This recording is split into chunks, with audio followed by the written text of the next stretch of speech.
One small step for man,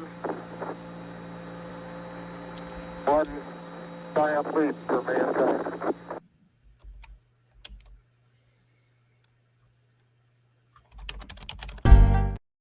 Oh my God! Yeah, it was a wrong button. Hello. Oh, that's good. Let's start. And then fucked I'm up. out of practice. Hello. Oops. Welcome back. We are back. Yeah. And we're actually getting back to going to the moon. So Yeah, we're finally, well, kind of going to the moon. that's almost like real Apologies life. for last week. It was all my fault. I was dying. I had food poisoning. It was fucking awful. Suspected, anyway. What do you mean suspected? I'm telling you, I was poisoned. Well, I mean, you can't say that was all your fault then, because you were. No, because I cooked the meal. Yeah, Jamie tried to murder me, and that's why we were off last week. So it's all No, it's don't actually put it quite Jamie's like fault. that. Yeah. Wait, what did you have? Eggs. I had salmonella, and it was fucking awful. Wait, just eggs? Egg and chips. All right, chips meaning fries. Fries. Yeah, Fries. that sounds weird, but that's I know it sounds cheap, weird, cheerful, and it's a shit quick. meal, and I'm never having it ever again because eggs are now on the same list as Brussels sprouts and mushrooms. No. Nay. Now, that is the one thing. Whenever you get sick on something, it's like you never want to go back and try that thing again. No. And it doesn't matter how long it's been. Your mind like automatically goes back. Well, actually, that's why I've never really had eggs since about I don't know since I was about 12 or 13, because I got sick as well. I had like boiled eggs and they were disgusting, and I got very sick. And So you thought you'd do it to me? I can't remember a particular food that I might have gotten sick on, but I know there's a few drinks that I might have gotten. I probably won't do that. I don't think that's food poisoning, Danielle. That's drug. That's a hangover, dear. No, I think it's like a combination of things that I probably shouldn't have been combining. Yeah. Yeah, that's a hangover, dear. No, no, that wasn't a hangover. That came later. Yeah, so this week we're going to work towards the journey to the moon, but in order to do that, we've got to look at the whole history of humanity's journey to the skies and beyond. If you believe that they actually went to the moon, which we'll get to the next time.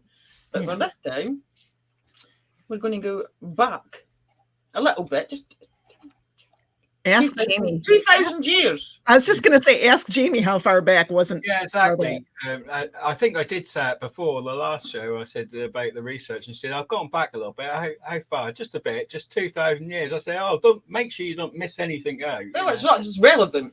It's all relevant. Well, because it took them 2,000 years to get a stupid little aeroplane that flew for about 40 seconds. Yeah. And then apparently, within the next 58 years, we're on the moon. Well, relevancy depends on your point of view and who the person is. Yeah. So, shall we get down to it? Or have anybody got anything else they want to say about eggs or anything? No, that we're all good on that. Yeah, let's not talk about eggs ever again. Right. All right. Are you sitting comfortably? All right, hold on. Oh, wait a minute. Danielle's not comfy. Hold on. Okay. Hey. No. Right.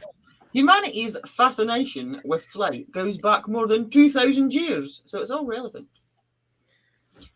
The earliest forms, which were kites, called the mu yang, were styled after birds.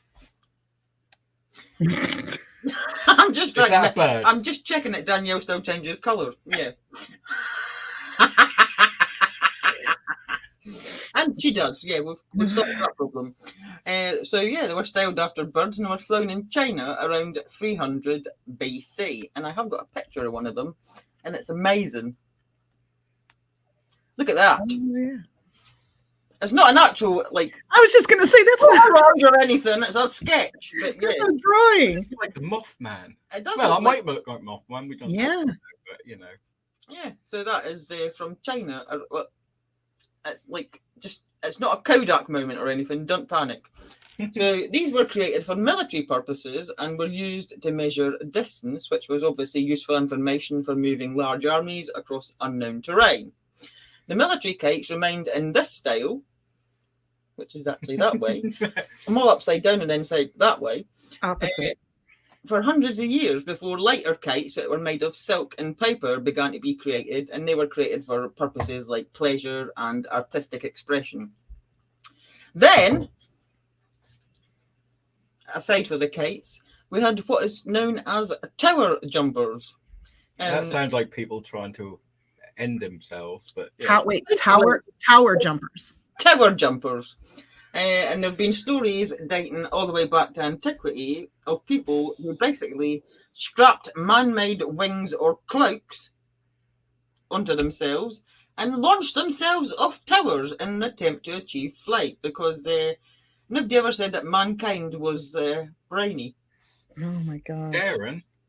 Daring is one No, word. listen, I mean, could you imagine the first one though? The first time that they did it, it's like you know. I've got a cloak on. I'm just going to hurl myself off this tower. Yeah. Probably the weight in his trousers probably pulled him down to his shit himself. Yeah.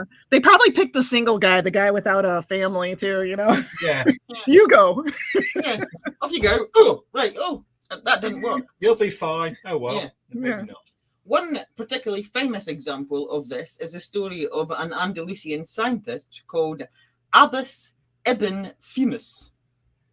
And I'm saying Ibn, his middle name is IBN, which I believe is a computer, but it's also, yeah. So I'm just pronouncing it Ibn because there's no vowels and I haven't got a fucking clue how to say it. He actually made quite a lot of impressive achievements for his time, which was 810 to 887 AD. He made some fantastic contributions to the fields of astronomy and engineering. He invented a process for creating colourless glass. Pardon me. Which he turned into magnifying glasses and what he called reading stones, which were basically corrective lenses. So, in one hand, he's quite intelligent. In the other hand, he's a massive fucking idiot, because one day, despite doing all this amazing stuff, he decided to cover himself in feathers, attach a couple of wings to his arms, and launch himself off a tower. He is said to have flew, although I've got my doubts, as if he was a bird for a considerable distance. In reality, he glided a little bit, and then he thumped into the ground at great speed and massively injured his spine, because that's what happens when you're a fucking idiot. Many others did similar crazy bullshit right up until the 1800s, so they didn't really learn. I mean, they were doing this for about 1700 years and took a bit of time, murdering themselves and injuring, paralysing themselves, but they kept doing it anyway because they thought it's going to work one of these times. Spoiler alert, fucking didn't.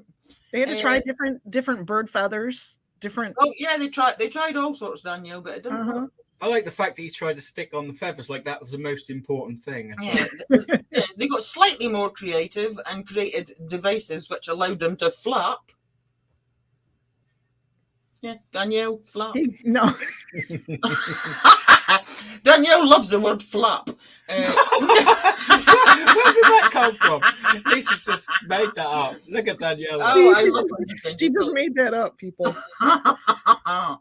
Yeah, so they were flapping about on their fake wings, and they even had a name for these. They called them ornithopters. Which is a ridiculous name. Ornithopters, and unsurprisingly, they didn't fucking work, and they led to serious injuries and death. And I've got a little picture of an ornithopter as well. Men were not made to fly. I've got Abbas Ibn, I've got a picture of him and all. Yeah. That's actually at the airport in Baghdad to celebrate that fucking idiot. And he actually looks like one of the Anunnaki there, doesn't he? These are ornithopters, which are amazing. Creative, yeah. I mean, there's nothing with the... Okay. I mean, in theory, they had probably, this is how it all started with the gliders, and it started out... Birds could fly. They've got wings and feathers, so let's just wrap some on and see what happens. I mean, they got to start from somewhere. They didn't know, didn't they? In fairness. So, yeah. And actually, I'd like to say that in reality, they actually got more closer than they realised, because now we have like them bat wings what people jump off of cliffs with and glide all the way down to the floor, don't they? Don't get any ideas, James. They fly for quite some distance. Yeah, but don't those like gliders, don't those like lift the back feet up so that they're horizontal too? Yeah.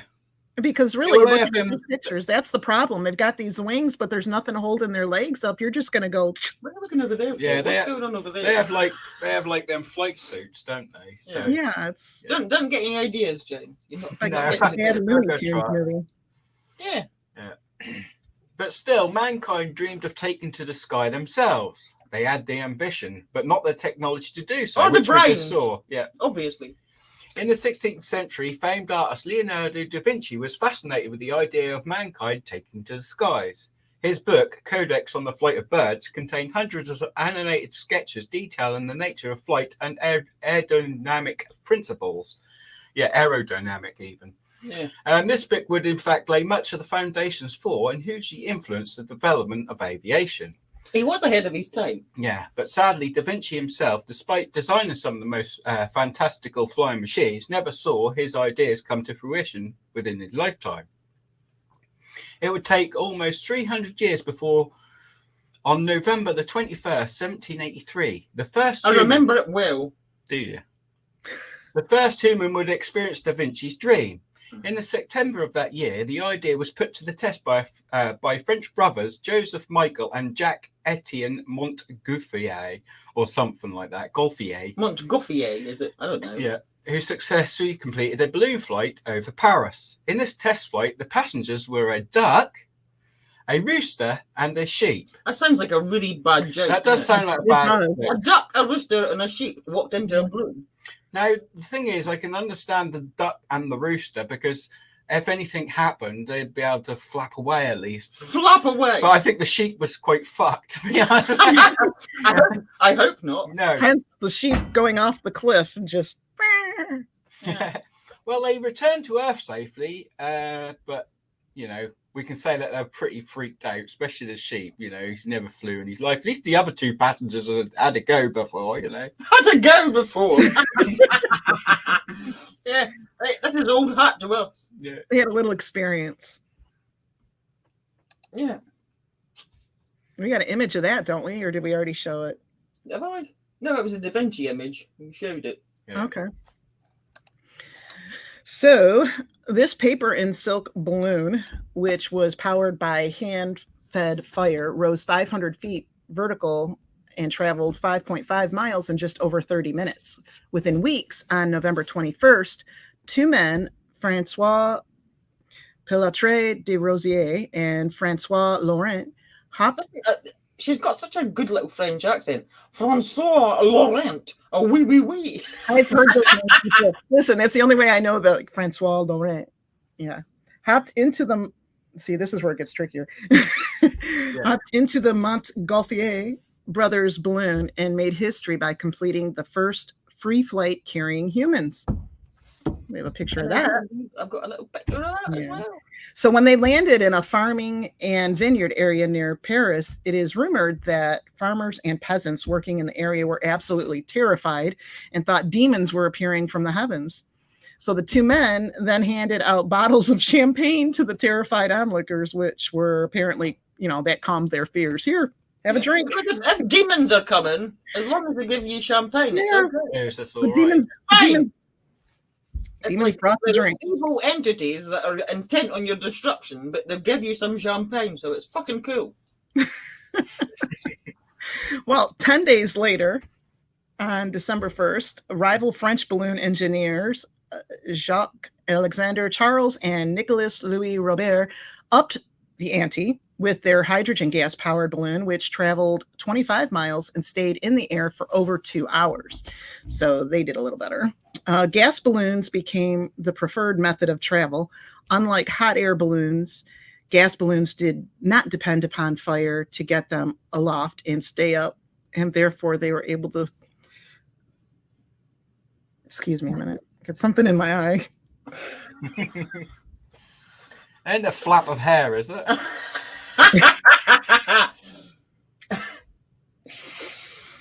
Anyway, unlike hot air balloons, gas balloons did not depend upon fire to get them aloft and stay up, and therefore they were able to stay up longer in their altitude. Huh? That's what she said. Don't do that. And their altitude could be controlled somewhat easier with the use of ballasts. So they could stay up longer, could they, Danielle? Yeah. Very interesting.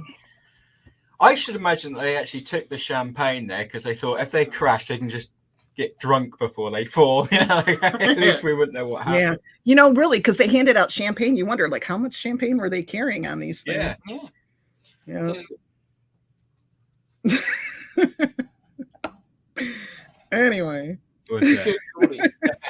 You're getting in a right flap, Danielle. Uh, Gas balloons, which could stay up longer, continued to be the primary mode of air travel until the advent. That's not French. That is No, that's French. not, is Yeah. it? yeah, try that Until again. what was I saying? I don't The even know. invention. Danielle's putting me off by I put you Blink off. your eyes. I put you off. Yeah, you're wobbling your eyes about. Stop it. Wobbling your eyes about. Until the invention of the fixed-wing aircraft by the Wright brothers in America in 1903. However, it was expensive and time-consuming to inflate a gas balloon, so flying was not something just anyone could afford. Cost of living. It was even shit back then. Hot air balloons, however, had no dependable heat source, so hot air ballooning was not very practical. In these early days of ballooning, crossing the English Channel was considered the first step to long-distance flying.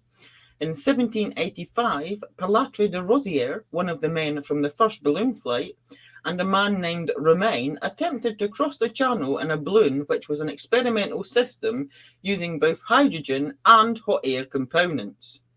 Unfortunately, this volatile mixture of highly flammable hydrogen with fire caused the balloon to explode 30 minutes after liftoff, and both men were actually tragically killed. So, Aw. oops. The first successful crossing of the English Channel was accomplished later that same year by French balloonist Jean-Pierre Blanchard, Oui, oui. American John Jeffries using a and a gas balloon. Why can't I talk today? I don't know. And I've got a picture of the balloon, and this is actually a definite Kodak, and I can guarantee it's a legitimate picture from the time. That's not a Kodak. Danielle, are you arguing with me? Yeah, that's a sketch. Please be realistic. Look at it. It is. Yeah. Get on top of the balloon. Yeah. I wonder what It's that like was the net is like holding it in because it's all roped in. for. Oh, because yeah, I see. Mhm. Cool looking contraption though. Look at it. I It mean, is, yeah. Kelly's got a new puppy. You're excused for being late as long as you send me about 33 pictures of the puppy. Thank you very much. aw. Right. The James. The first manned flight of a balloon in America occurred on January the 9th, 1793. It was a hydrogen gas balloon piloted by the same Frenchman who was the first to cross the English Channel, John Pierre Picard. No, sorry, that's Star Trek. That's Star Trek, Blanchard. Yeah. Blanchard. This flight ascended from a prison yard in Philadelphia, Pennsylvania. I wonder if he was escaping prison at the time. I That's don't a know. bizarre place to take off from. Yeah, probably give the prisoners an idea. Right, Maybe he's got a hotel. balloon. Yeah. He ascended to about 5,800 feet, and he made a successful landing in Gloucester County in New Jersey. Some could call it an escape. Indeed. Good. George Washington observed the launch. On September the 24th, 1852, French engineer Henry Giffard manned the first ever powered and controllable airborne flight. Giffard, who invented the steam injector, travelled almost 70 miles from Paris to Elincourt in his Giffard dirigible, or whatever you say it. Dirigible? Another one of them weird little names they made up. A 143-foot long, cigar-shaped airship, loosely steered by a 3-bladed propeller that powered a 250-pound, 3-horsepower engine, itself lit by a 100-pound boiler. The flight proved that powered air travel was possible. A bit heavy, Just isn't it? I mean, they're managing to get It quite sounds heavy. a heavy That sounds load of dangerous components as well. off the ground, so they're Yeah. doing well. Yeah. In 1876, German engineer Nicholas Otto devised a lighter, more efficient gas-powered combustion engine, providing an alternative to the previously universal steam-powered engine. This changed everything. Not only did it revolutionize automobile travel, but the innovation also ushered a new era of longer, more controlled aviation, and probably safer, I should imagine. I don't know, I quite like all the steampunk stuff. Yeah, It looks looked cool. Looked a bit cooler and a bit more, I don't know. Yeah. Well, in the early Oh, very 1900s, pretty, all the steam, all the cogs and shit. I like That's that. dangerous, though. Yeah. well, I think they all were dangerous at some degree, some level, Yeah. right? Definitely. Now, in the early 1900s, the hydrogen gas airships were created and often referred to as blimps. These airships were cigar-shaped balloons containing a rigid frame to maintain their shape. They had engines with propellers as well as flaps to control the direction and speed of flight. Van Zeppelin was the first large airship built. It was 420 feet long and could travel 600 miles in 2 days. One of the first such ships in the U.S. was built in 1904.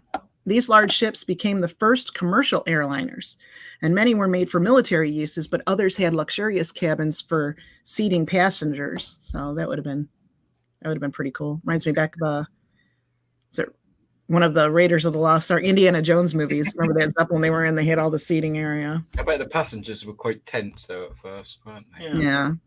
By 1936, airships had become more common, and the most famous airship was the Hindenburg, built in Germany in 1936. It was 803 feet long and 130 feet wide and contained 7 million cubic feet of gas. Bit like my dog. Yeah, exactly. Oh my God. I feel bad for you guys. It had a luxurious passenger area. And on May 6, 1937, the Hindenburg caught fire and burned in less than 1 minute. Could you imagine less than 1 minute? That's Well, not even enough time to open up a bottle of champagne. Is it? Right?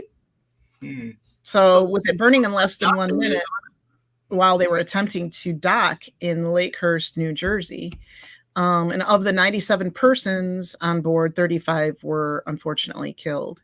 Now, such ships had exemplary safety records until the spectacular demise of this famous ship, and after that, the use of such airships began to wane.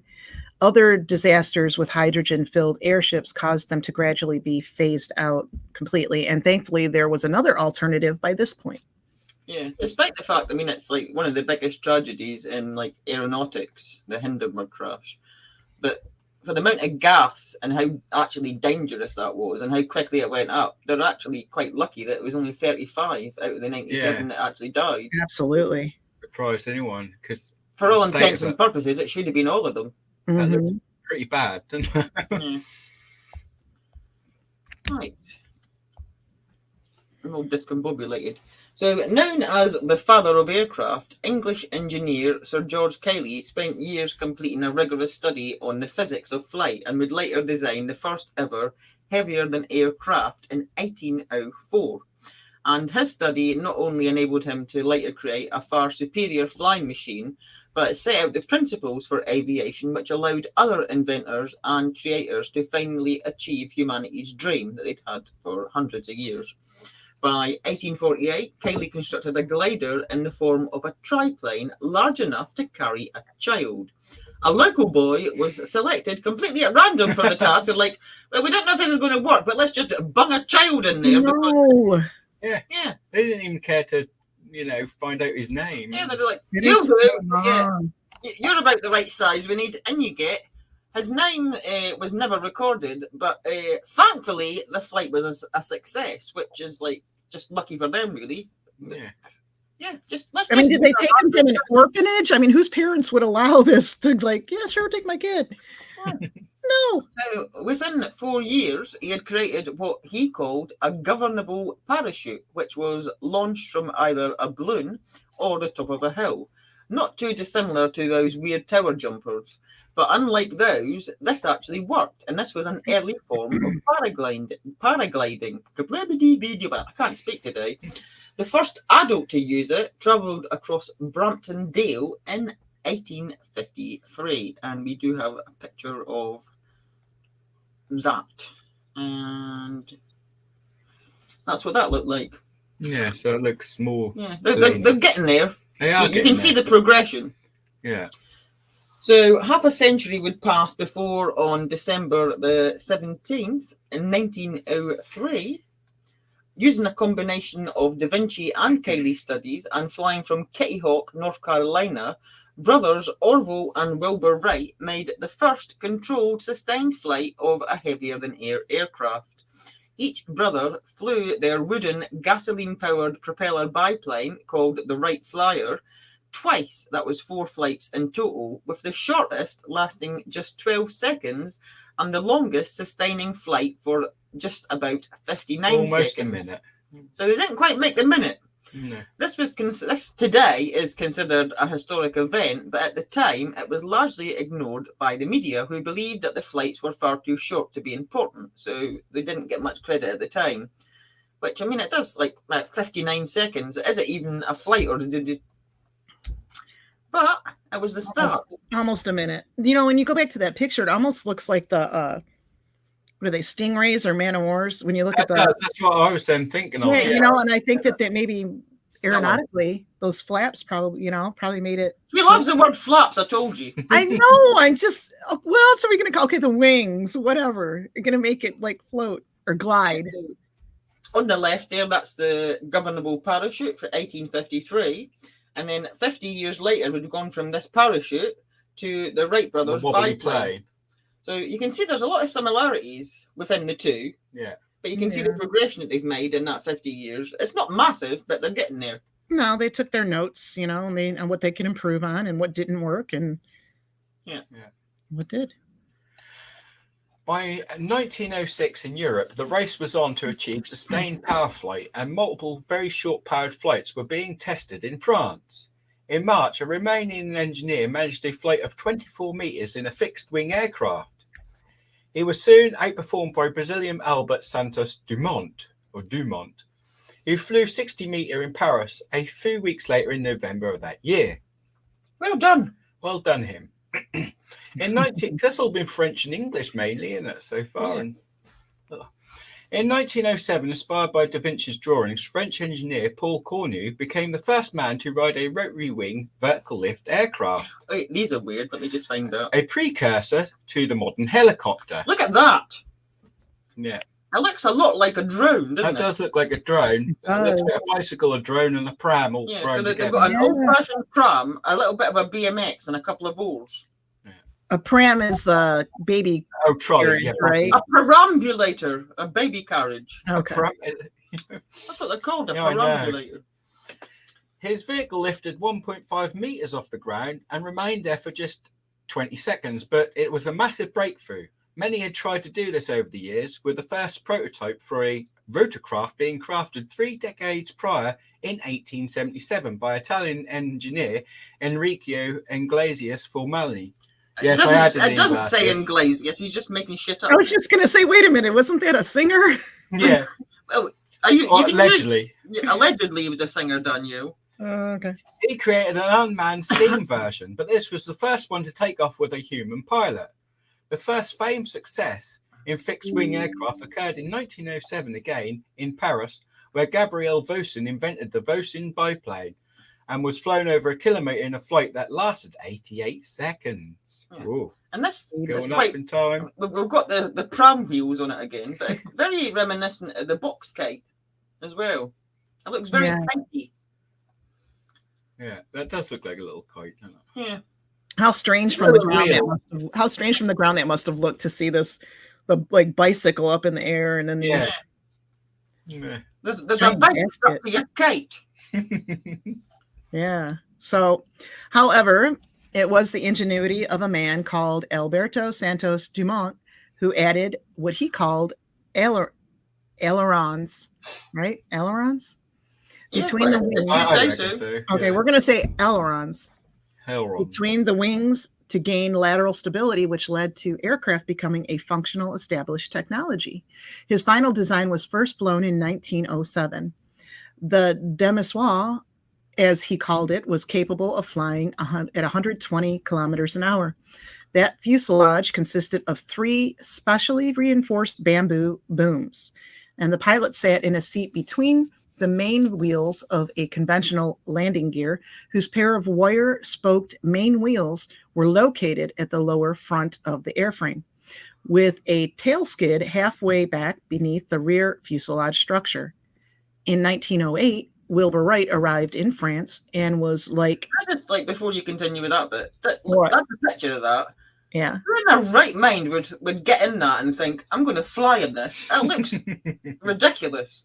But that's how I feel about any of these. Like, who would have actually volunteered and done these? I mean, it's like they went back a stage though for like what they had, like the kite thing. Like, yeah. what? Yeah. I wouldn't even trust that. It's a little too. Never mind. It's a little too ventilated. Yeah, that is. It's like a skeleton. It's going to fall to bits. Yeah, absolutely. So in 1908, Wilbur Wright arrived in France and was like, hold my beer, since their first successful flight 5 years before, which wasn't publicized as the media thought it too short to be relevant, which, that's relevant to the person, whoever's interested. But the Wright brothers... That was an American, Danielle. It was crap. It was only 59 seconds. Whatever. At least they tried. They did have a better looking plane than that shit. They did have a better looking plane. That looked like a plane. At least it looked like it was a bit sturdy. It looked, a little bit more capable of flying for sure. The Wright brothers had been busy, and he gave a series of presentations at Le Mans.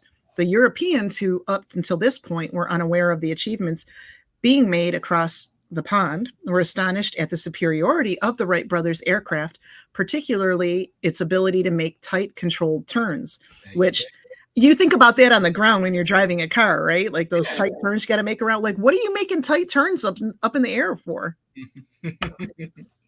Seagulls. There we go. Birds. Trees. Yep, got to get around those for sure. There shouldn't be much turning needed when they're only staying up there for about a minute. How much turning can you do in 59 seconds? Exactly. But the importance of using roll control in making turns was recognized by almost all European experimenters.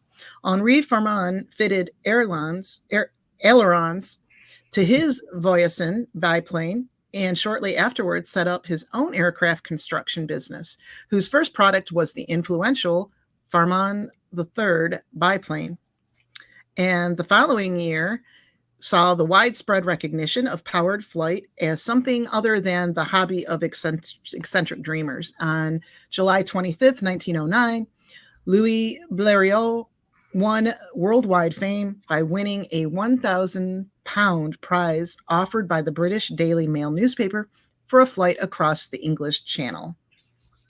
That's probably a lot of money for like getting £1 million today, probably. Yeah, in 1909. I don't know the exchange rate for 1909, but £1,000, it's a lot of money. It sounds like a good wad of change in your pocket, isn't it? I mean, for a newspaper, they must be making quite a bit at the time. Well done, Daily Mail. So, yeah. Unsurprisingly, as soon as the aeroplane became a viable method of travel, the military wanted them. Surprise, surprise. Who'd have thunk it? Italy was the first to militarize this new technology, and they used aircraft for reconnaissance, bombing, and artillery during the Italian-Turkish War in 1912. Soon, other countries followed suit, and just a couple of years later, aircraft would be relied upon heavily when the first... Why can't I speak? When the First World War broke out in 1914. Both sides used aeroplanes and airships extensively, and I've got some pictures of different aircraft that were used in World War One. There, so we've got like the German ones and the British ones, and they were really keen to get people to enlist into the air service to actually build these airplanes at the time. So, in the shadow of war, governments poured a ridiculous amount of money into developing aircraft technology. They were building better planes, better weapons, and pilots were seen as modern-day knights and became heroes. Manfred von Richthofen became famous in Germany for shooting down 80 enemy aircraft in air-to-air combat and earned the moniker Red Baron. You've probably all heard of Red Baron. These aircraft stayed in the air for longer than a minute and a half. Otherwise, he had to do some serious aiming and shooting. Not with them about. That's why. Yeah. So, in an effort to make aircraft safer and more sturdy, by 1915, German Hugo Junkers created the first all-metal aircraft, which paved the way for modern aircraft. And I've got a picture of a Junkers aircraft. And they're quite interesting. It looks like it's made out of like a corrugated roof. But this is the very first. They're actually gone from just using like wood and fabric, and they've went to metal. So this I is, know it's weird how they thought, you know, they're struggling with the cloth, fabric, and wood, and then they're like, let's try metal. Yeah, but it does look a bit junky to be fair. Junky. Well, the name, yeah. I mean, the right name, junk. Yeah. So when the war ended in 1918, the development of all aircraft was still financed greatly by world governments, having seen the importance of them during the war, and the advancement of the enemy's air capabilities was a concern. Each country was determined to create better craft, and soon wooden planes with fabric wings were no more, and every nation developed variations on the junker metal aircraft. And I'll just get rid of that load of junk. And for anybody just tuning in who's thought this was the Moon Mysteries, we're getting there. We're just, it's the Moon Mysteries.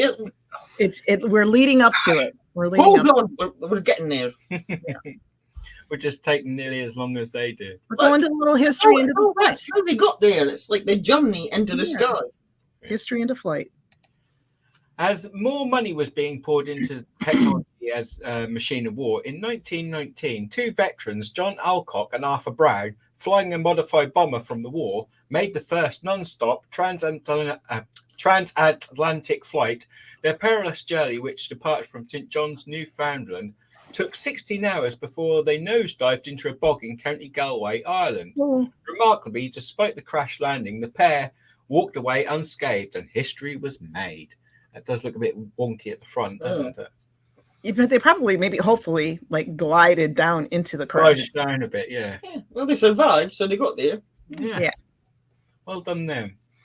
In 1927, just days after a French aviator perished in his attempt to do the same, 25-year-old Charles Lindbergh of Detroit, Michigan, flew the first solo transatlantic flight, taking off from New York in a single-engine monoplane, the Spirit of St. Louis, or St. Louis, whatever way you want to say it, and landed in Paris 33 and a half hours later. He made history and earned himself a Medal of Honor and ushered in a new era of interest in aviation and the capabilities of flight. I didn't know he was from Michigan, Danielle. No, he did die. True story.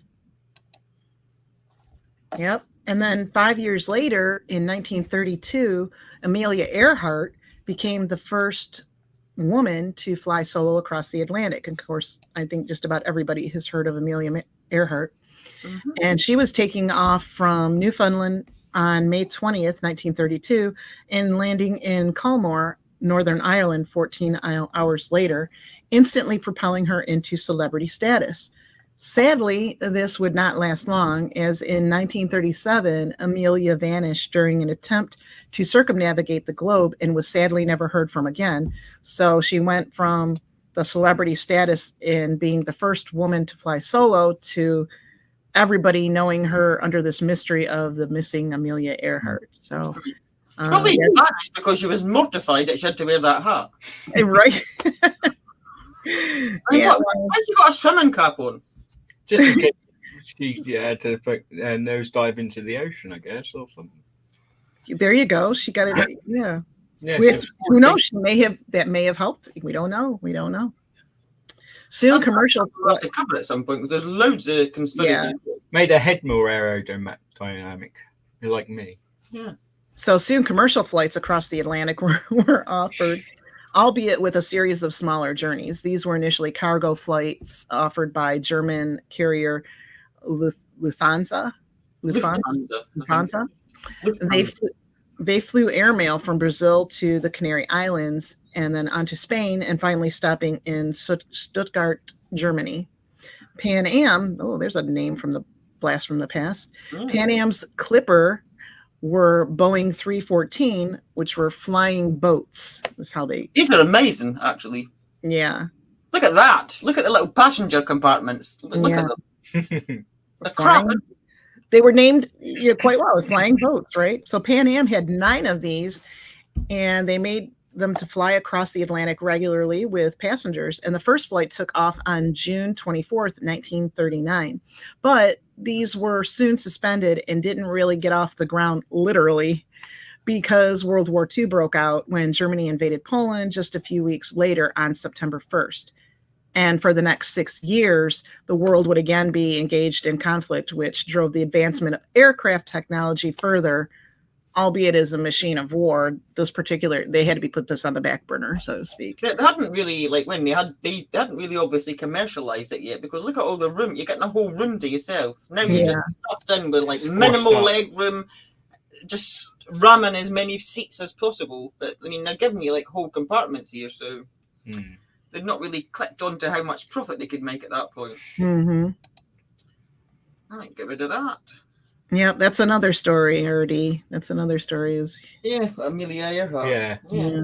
We may have to cover later on. Yeah. Yeah. definitely. So World War II saw many advancements in aviation technology, and the first aircrafts flown using the thrust of a turbojet engine were created during this time. And some really random things were created, like the first and only operational rocket-powered combat aircraft. This was called the Messerschmitt Me-163 Comet, and I've got a picture of that as well. Comet with a K. With a K. Yeah, to make it sound more cool. That is the Messerschmitt Me-163 Comet, and I mean, that Actually, to me, compared to the corrugated roof thing that we had a little while ago, I know. somewhere. that looks like a little miniature one. But I mean, that actually reminds me of the little plane things that Giorgio has on his show. Yeah, and on Ancient Aliens. stick on the lapel. So it reminds me of that. Oh yeah, it does. Yeah. Yeah. So Germany made 370 of these comets before discovering that they were actually crap. Go figure. And could only achieve 7.5 minutes of powered flight. So pity they didn't notice that before they churned out 370, but whatever. This greatly limited its potential, obviously, because I mean 7.5 minutes.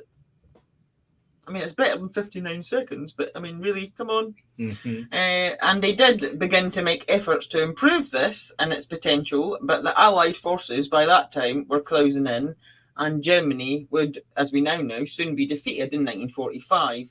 Thus, these were shelved, and no other aircraft like them has ever been recreated.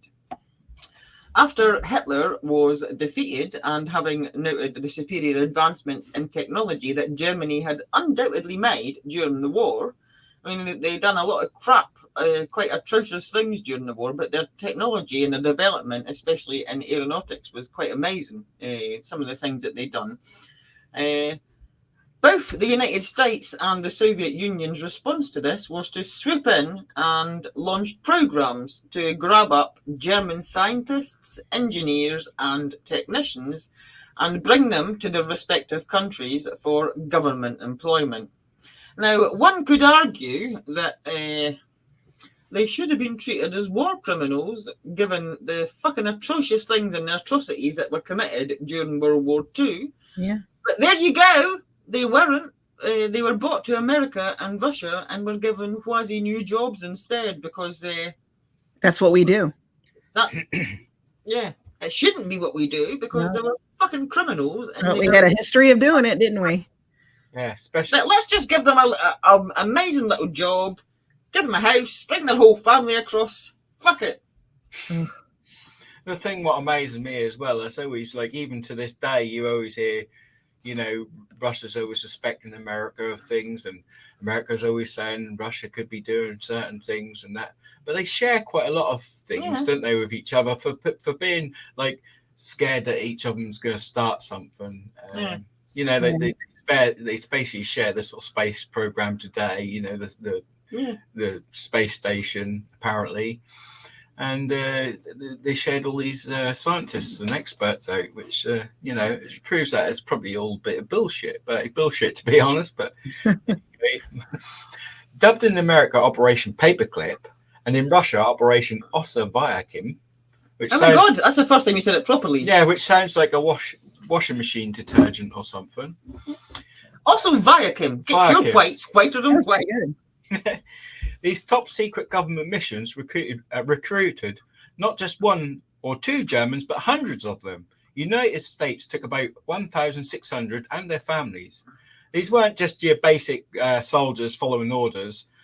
Some of these, as we just said, were leaders of the National Socialist German Workers' Party, which is a mouthful, and we all know what that. Well, we can't means, say the but we little can't short say the word. You're not words. allowed. So we'll just call it the National Socialist German Workers' Party, and you know what the shortened version of that is. And they were also close personal friends and allies of Mr. Moustache himself. Russia relocated approximately 2,200 German specialists. I'm going to do all these fingers now. And their families. Beginning in late 1945, 3 rocket scientist groups arrived in the United States for duty at Fort Bliss, Texas, and at White Sands Proving Grounds, New Mexico, as War Department special employees. Yes, they were special, all right. Special employees. Yeah, 86 aeronautical engineers were taken to Wright Field, Ohio, where United States had captured Luftwaffe and other German aircraft from the war.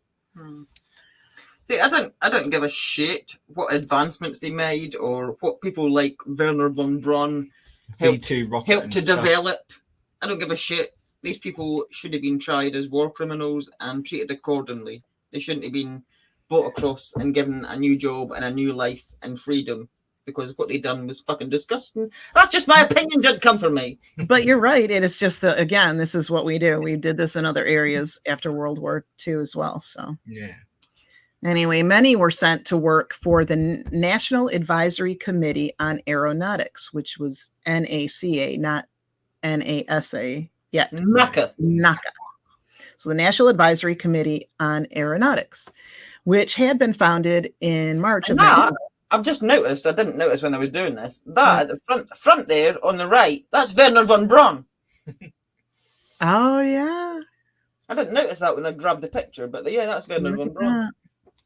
So the NACA had been founded in March of 1915 as an independent agency reporting directly to the president himself, who conducted aeronautical research. NACA was founded because despite the Wright brothers in America having flown the first airplane, America was lagging behind in comparison to Europe, who were making huge leaps forward in comparison.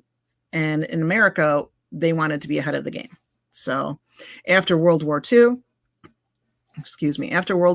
ended and these scientists were funneled into the US and the Soviet Union, these two countries began a struggle for dominance known as the Cold War. And it wasn't a war fought on the battlefield. It was a struggle for dominance fought using psychological warfare, propaganda campaigns, espionage, and technological competitions. And there was no greater technological competition than the space race. The space race. So they called it the And time. it's never stopped, all this like psychological warfare and espionage. Yeah. Still going on, everybody. Spoiler alert. That's exactly what I was going to say. They called it the Cold War and things like that, and it's just the same crap that they do today. So Yeah. Psyops and Yeah. As the name suggests, the space race was a race to achieve spaceflight capabilities and a race to show superiority by being the first to make advancements in space. One of the biggest being the first to land on the moon. On July the 30th, 1955, the United States announced its intent to launch artificial satellites into Earth's orbit. 4 days later, the Soviet Union responded, declaring that they too plan to launch satellites, quote, in the near future. So that was narrowing it down, wasn't it's it? quite childlike, isn't it? You Like, know, I'm going to like, do that this. far. Oh, well, I'm going to do that too. Yeah. My mum does it better than your mum. Yeah. So 2 years later, on October the 4th, 1957, the Soviet Union launched the world's first successful satellite into orbit, called Sputnik 1. And I'm sure we all know what that looks like. It was weird, big spiky thing. Yeah. Here we go. There's Sputnik 1. Sputnik with the We'll get spike. to the dog in a minute, and I might cry. Right, so No, don't do they that. just brace me. This is sad. When I was researching this, I had to stop because I wanted to cry. Right. That's Leica. Aw. Let me just put Leica. I can't talk about it while I'm looking. Right. Right. Right. So obviously the launch of Sputnik 1 created a lot of fear and anxiety in Western nations about the Soviets' advanced technologies over the United States. That was only exacerbated when a month later, on November 3rd, 1957, the Soviets launched Sputnik 2, which carried a little dog called Laika, whose vital signs were monitored in an experiment to assess the side effects of spaceflight on a living creature. Laika was never expected to survive, as there was no technology that had been developed to deorbit, and she sadly died of overheating just hours into the mission during the craft's fourth orbit. Now, they found, I believe it was 4 dogs. They were street dogs, like strays, and Laika was one of 4. And they tortured the shit out of these dogs. They starved them to see how they would cope without food. They put them into confined spaces and spun them around and done ridiculous. They scared the shit out of them for months. And then, when it was decided, it was actually supposed to be another dog, but that dog turned out to be pregnant. So Laika was the second choice. When it was decided it was going to be Laika, one of the scientists decided to take the dog home for the weekend before Sputnik 2 was launched, to allow the dog to play with its children and have fun and go for runs and play with toys. The first time in this fucking poor little dog's life that it actually had fun and felt like it had finally found a little family. It was happy, it was getting to play for 2 days, which is torturous, because then they took it back. Done more experiments on it, and then launched it into space, knowing that it was going to suffocate and the heat was going to kill it. And it was going to be stuffed in a little tiny shuttle, terrified after being launched into orbit through the Earth's atmosphere into low Earth orbit. Imagine how Oh my God! I was crying when I was reading what happened to this dog. You imagine how scary it'd be for like humans, where they got the sort of intelligence and the rational thought process, and that these dogs must have thought, what the hell? They tortured that poor dog for months, and then gave it the little hope that it was finally found a little family and it was going to be happy and the little kids to play with, and then just took that away and then murdered it.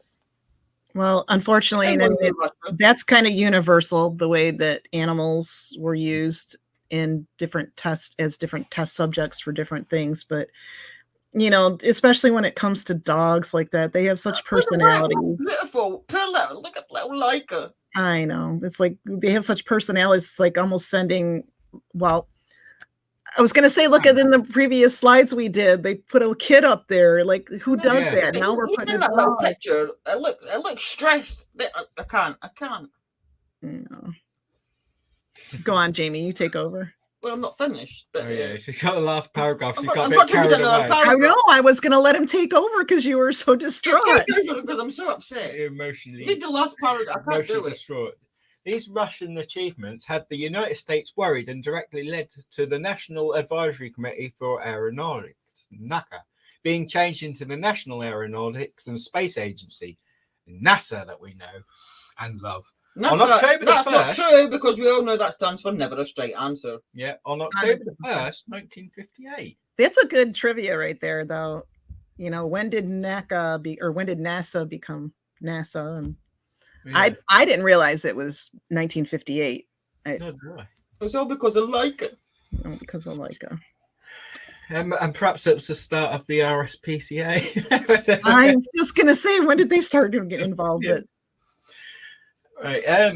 The space race gained momentum when the USSR sent the first human, Yuri Gagarin. He should have went the last time. Yeah, and he went into space with the orbital flight of Vostok 1 on April the 12th, 1961. These were followed by a string of other early firsts by the Soviets over the next few years. But notice they didn't send Yuri till they knew that there was a deorbit. No. But there's not one, but we'll send a dog. It was a direct consequence of Gagarin's flight, which led US President John F. Kennedy to raise the stakes. And on May 25th, 1961, he asked the US Congress to commit to the goal of landing a man on the moon and returning him safely to the Earth before the end of the decade. In now a famous speech, Kennedy promised the American people and the world that the United States would endeavor to make history by landing the first human on the moon within the next 9.5 years. So the timer was set. So it was like, we've got 9 years. I've said it now, so you better pull your fingers out. We can't have this shit going up in the sky for the And make that something is, decent. That's Yuri Gagarin, and that is the Vostok 1. What a difference. Of it. Yeah, what a difference. Even in a few years. Yeah. Mm-hmm. I mean, somebody did some serious little bits and pieces. Yep. So the stage. I mean, that bit in the top is where the astronaut lies. I still wouldn't fancy stabbing myself in there and getting put on top of a giant. You were talking into space, though. Yeah. You were talking about the dog looking stressed and all. Look at the look on this guy's Yuri. But at least he knew there was a deorbit. I would definitely ask for a space toilet, but I think they went in their suits, didn't they? They probably did. I would probably filled mine before we even took off or started the engines. I'd be like. So as we're nearing the end of this part 2 here, the stage was set, as Jamie said, and the stakes were high. It had taken literally thousands of years for humans to even take to the skies and achieve flight. And that dream had only been a reality for a mere 58 years in comparison. Yet here we are in 1961, dreaming of upping the ante and flying among the stars in order to actually land on the moon and to see a human being setting foot upon a whole other planetary body, and within less than 10 years. Mm-hmm. Many doubted it was possible. Sending someone into near-Earth orbit was one thing, but to traverse almost 240,000 miles through unexplored space and then safely land on the moon seemed like an unachievable dream, and to some, it still is an unachievable dream. In your opinion, Danielle? Allegedly, right? Whatever, just putting it out there. The technology did not exist and would have to be created and built from the ground up. There were huge obstacles to overcome, as you can imagine, along the way, none larger than the dangers of the Van Allen radiation belt, which we hear a lot about, Yeah, even today, Yeah, astronauts must fly through the deadly Van Allen belts to reach outer space. So it is important to fly through this region quickly to limit their exposure to lethal radiation. Sensitive electronics on satellites and spacecraft traveling through the Van Allen belts also need to be protected from this radiation. And this was just electronics. And on that first journey to the moon, the computer was the equivalent of a calculator. Yeah. Right? This was just one of the many issues scientists and engineers would have to overcome to make the dream of a man standing on the lunar surface a reality. Yet, with the limited technology of the 1960s, and with just 6 months to spare until the deadline set by Kennedy, a Saturn V rocket launched Apollo 11 from the Kennedy Space Center on July 16th, 1969. And for Danielle, allegedly. Allegedly. Well, it might have taken off. I'm not. Hey, it took off. Yeah. So on board were 3 astronauts: Neil Armstrong, Edwin Buzz Aldrin, and Michael Collins. Their mission: to reach the moon and then land on it. Their journey from Earth through the deadly Van Allen belts and beyond to the moon would take them 3 days as the world watched and waited with bated breath. And then, on July 20th, the lunar module, Eagle, touched down on the surface of the moon, and Neil Armstrong uttered 4 words: "The Eagle has landed." I've just shit myself now. 8 words. "The Eagle has landed." I've just shit myself. Yeah. As the module landed in the Sea of Tranquility. Kennedy did not live to see the reality of the dream that he had set into motion 9 years previously. But all over the world, millions watched and waited in awe and trepidation as Neil Armstrong took those first tentative steps on the surface of our moon. Moon, and made one small step for man, one giant leap for mankind. Yet, 55 years have now passed since then. The Apollo program is now just a distant memory. The last mission came just 3 years after Apollo 11, with Apollo 17 in 1972, and then nothing. This has led to multiple theories and speculations over the decades since, and doubts in some circles, especially Danielle circles, with many questioning whether or not what is in essence one of humanity's greatest ever recorded achievements actually happened at all, or if it was just an elaborate ruse. There are many legitimate questions regarding the veracity of the Apollo program that do merit answers, which are not forthcoming. Never a straight answer is what NASA stands for, after all. There are also multiple conspiracy theories surrounding the moon landing. Some are valid and genuine questions which raise genuine concerns. But, as with every conspiracy rabbit hole, some are exaggerated and ridiculous and sound like the plot of a second-rate science fiction novel written by Corey Good. Oh, sorry. Next time, on next week's show, we will look at both sides. We'll look at the official narrative of the moon landing and the questions surrounding its validity, both legitimate and improbable, leaving no lunar rock unturned. I see what you did, especially the ones with the letters on. To try and piece together the puzzle and determine, based on all the evidence available, if JFK's dream was ever actually made into a reality, or if we are all the victim of one of the most elaborate hoaxes ever perpetrated. And if so, why? And now, just a quick teaser, we're going to show you a little video that Jamie prepared to give you a little bit of a feeling before we end today's show of what people in 1969 were witnessing and why, whether it's true or not, they believed what they were seeing, because they didn't have all the questions that have come up in the years since. Yeah. So Jamie put this together.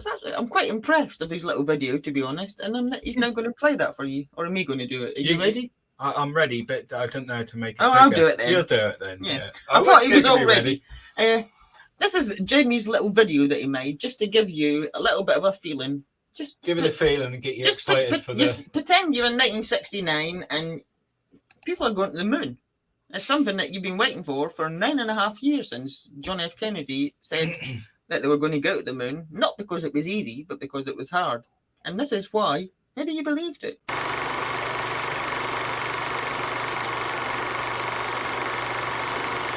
There is no strife, no prejudice, no national conflict in outer space as yet.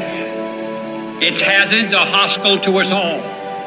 Its conquest deserves the best of all mankind, and its opportunity for peaceful cooperation may never come again. But why, some say, the moon? Why choose this as our goal? And they may well ask, why climb the highest mountain? Why, 35 years ago, fly the Atlantic? Why does Rice play Texas? We choose to go to the moon.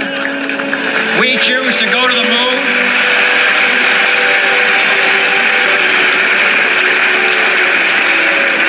We choose to go to the moon in this decade and do the other things, not because they are easy, but because they are hard.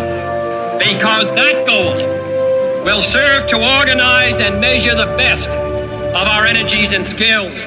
Because that challenge is one that we're willing to accept, one we are unwilling to postpone, and one we intend to win, and the others too. 20 seconds and counting. T-minus 15 seconds. Guidance is internal. 12, 11, 10, 9. Ignition sequence starts. 6, 5, 4, 3, 2, 1, 0. All engine running. Liftoff. We have a liftoff. 32 minutes past the hour. Liftoff on Apollo 11. Tower cleared. Okay, we got a roll program. Neil Armstrong reporting the roll and pitch program, which puts Apollo 11 on proper heading.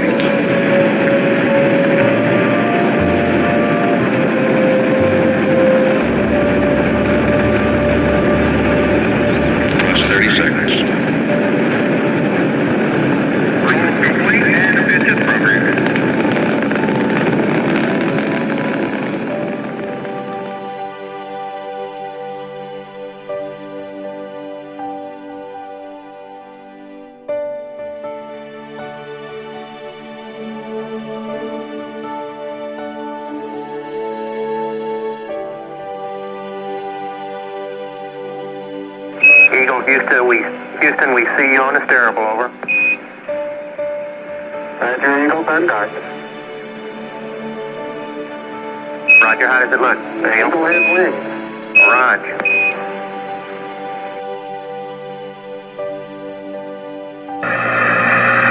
Okay, Neil, we can see you coming down the ladder now.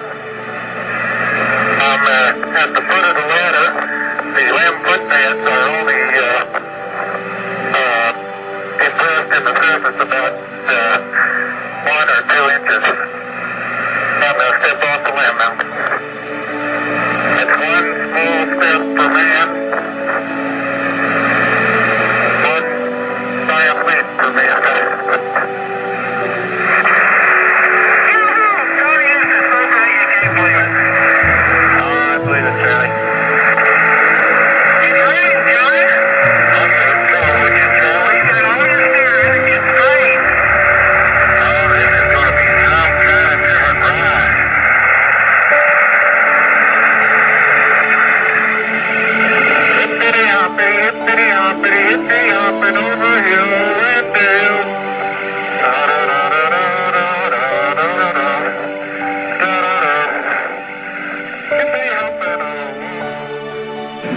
There it is, a U.S. flag on the surface of the moon.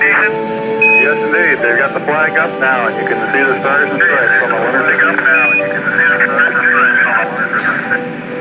Beautiful, just beautiful.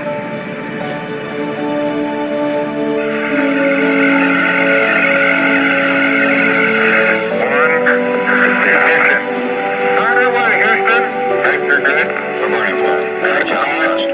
Looks good, bud. On the ice on way.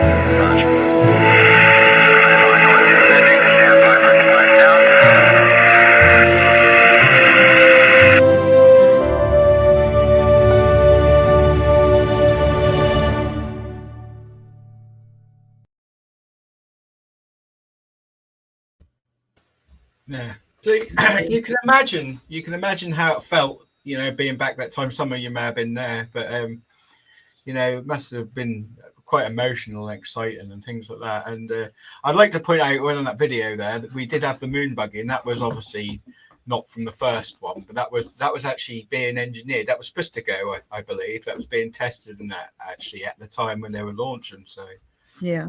I mean, Nicely done. just give you a glimpse of what it was like if you hadn't experienced it. And, Yeah, it was a nice compilation. Nice compilation of So next week we will be looking at the official narrative of the moon landing and the questions that people in various different conspiracy realms have brought up over the validity of Apollo 11. Some people believe that all the moon landings were real. Some people believe that only Apollo 11 was faked because of the space race. Some people believe that none of them were real. And there's some people that are on the fence and aren't quite sure. I'm probably on the fence. I'm not convinced on Apollo 11. I'm going into this. I'm willing to change my mind. I'm going to look at all the evidence as we research and get further into it. I'm not convinced on Apollo 11. I do think there is a possibility that we have been to the moon and that maybe some technology that was maybe found somewhere like Roswell in 1947 helped to get through the Van Allen radiation belt. that's my question, right? That's one of my questions. well, Right? I've actually got the supposed answer to that next. There is a lot of questions. There's a lot of things that need explaining.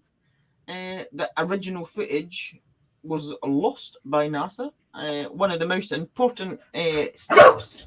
Right, I need to take Riley to the space toilet, so I'll say, well, thank you for watching. One of the most important achievements that mankind has ever made, and they recorded over the original footage, and I think that's a bit better. But you would be a lot more careful. That is one of the major achievements that humanity has ever made, and you're just going to jump over it by accident. Oops. It's a big oops. NASA seems to make a lot of those accidents, and that's one of the biggest reasons that I am not convinced. But we were looking into all of that next Tuesday and looking at the different theories, the whole Kubrick angle and everything, and with an open mind, and hopefully find some truth. You must always keep an open Layered. mind. Yeah, so thank you very much for joining us. The reason that we had this show is because I felt that it was important to show how long it took to make these developments in technology. 2,000 years. Yeah. It took a very long time to get actually into the sky. In 1903, we were actually just taken to flight, and it was only lasting 59 seconds because we hadn't even managed to turn yet. And yet, did we? Did we? Less than 60 years later, land on the moon and send an aircraft thousands of miles through space, through a massively dangerous radiation belt, to land on another celestial body and then fly all the way back. Did we do that? Somebody knows the truth. More than one person, I'm sure. So Let's see if we can figure it out next week. Yes, In the please. meantime, thank you very much for joining us. Massive apologies again for Jamie trying to murder me by poisoning me with food and us not being here last week. But we will. What will we do, Danielle? What will we do? we will see you next Tuesday. Yeah, and hopefully there'll be no flaps in the script. Take care of yourself.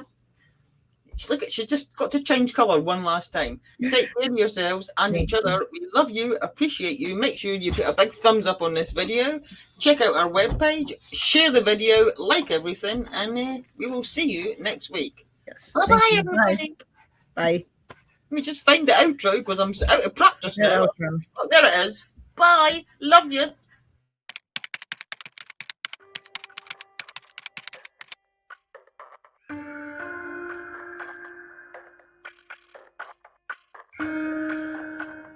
That's the intro. This is the outro.